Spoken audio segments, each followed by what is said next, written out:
been coming to Korea regularly since as far back as 2005. So where does someone like me, who's already traveled around, still enjoy visiting in Korea? So today I'm going to be sharing with you 5 places that I frequently visit whenever I'm here in Korea. And I'll share some of my tips for how you can get the most out of them. Let me know in the comments if you've been to any of these places and what your favorite place in Korea is. So let's start with the first place.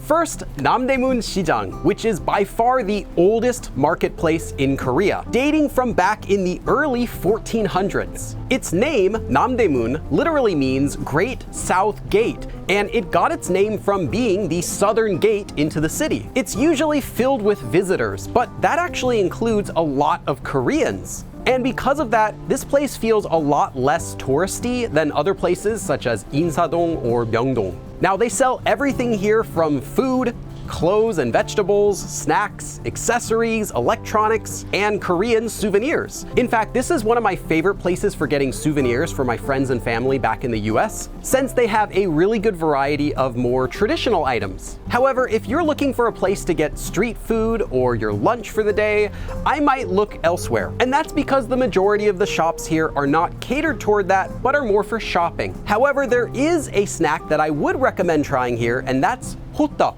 which are pancakes that are filled with either honey or with vegetables. There are a few places here that sell it, as well as around Korea, but if you visit Namdaemun Shijang, look for the one that always has the longest line near the street. Also, you should know that a lot of places don't have their prices listed on the item, and that's because you might get a different price depending on who's asking. Now, I don't personally have a problem with this, but what it means is that you should try haggling the price of anything you're buying, especially if you're buying something more expensive or multiple units. The vendors here are easy to talk to, and they're used to dealing with both foreigners and locals. However, overall, I've still found the prices here to be reasonable for most things. Next, we have Bukchon Hanok Mail. This is by far my favorite place in Seoul to walk around and pretend that I'm in a much older version of Korea, specifically in the Joseon dynasty. There are always visitors walking up and down the streets, but the area is so large that it really never feels crowded. This is also a wonderful spot if you're looking to take photos, especially if you're planning on renting a hanbok. So definitely stop by here if you want to get some cool Korea photos. I even did a photo session here myself once before. And while you won't find any stores or restaurants down in the streets themselves, because this is actually a residential area, just walk down to any main road and there will be plenty of places you can choose to eat with a decent variety of food. But I should note, since this is an actual neighborhood and there are real people living in these houses, please don't come here if you're planning on reenacting your favorite Korean drama scene.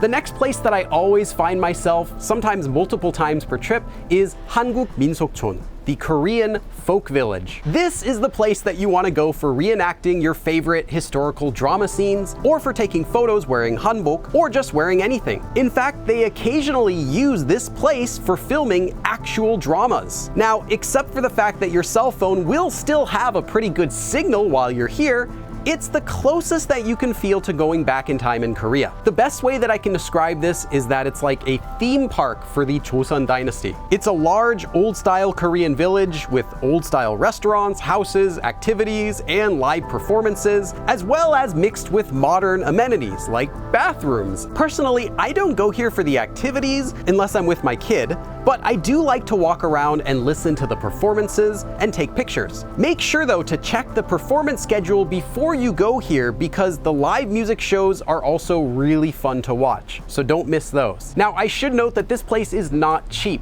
Again, think of it like a theme park, but just know that your money is going toward keeping this place open.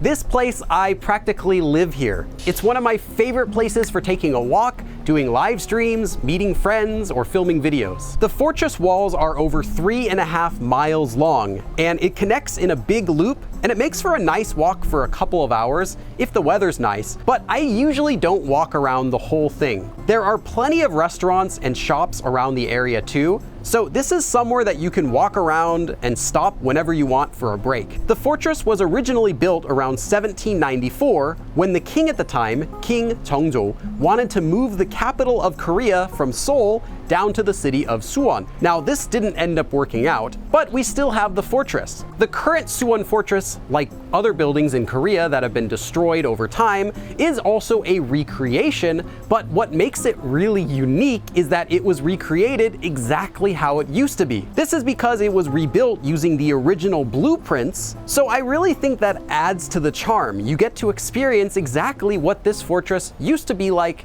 despite it having been destroyed before. Also, there are several places to visit when you're here. Hwaseong Haengung was built as a temporary palace for the king and the queen, and you can walk around here just like you could at any other palace, like Gyeongbokgung, and they have occasional performances here out in front. Another place is Hwahongmun, which is a gate that goes over the Suwon River, and it's really pretty for just walking around or taking photos. And one secret that I'll let you know is, for locals who live here, we know about a place called Dragon Pond. This is a small park that's behind Hwahong Gate for locals, and it's my favorite hidden spot in Suwon simply for its amazing view. But let's just keep this between you and me. And the final place that I always visit when I'm in Korea is Ensol Tower. This is also known as Namsan Tower. And the main reason that you want to visit here is simply for the panoramic views of Seoul. This can be during the daytime or the nighttime. This place can be a bit of a tourist trap if you're not familiar with it. Now, they have tickets that you can buy to take an elevator all the way to the very top of the tower, but as someone who's tried it before, while it is pretty cool, it's definitely not necessary. The view from below the tower in the area is already great, so you can enjoy this place without spending a single cent. Well, except for the bus ride to get there.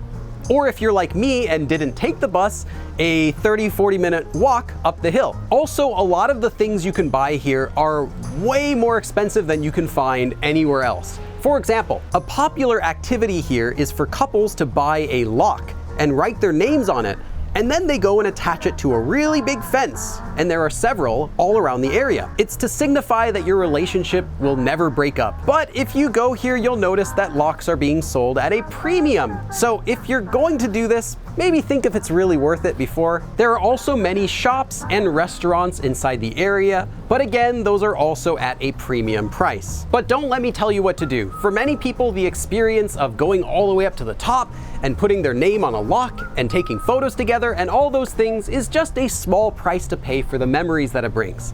But for me, not really. Also note that if you don't want to walk up the hill and you also don't want to take a bus, a third option is a cable car, which goes up and down the mountain and also requires a special ticket to ride. I've taken the cable car several times, and while I don't recommend it, it could be a fun memory for you. So those are the 5 places that I always visit whenever I'm here in Korea. But what about you? What are your favorite places in Korea? Or have you been to any of these before? Let me know in the comments below what your experiences have been. Thank you for watching, and I will see you again in another video.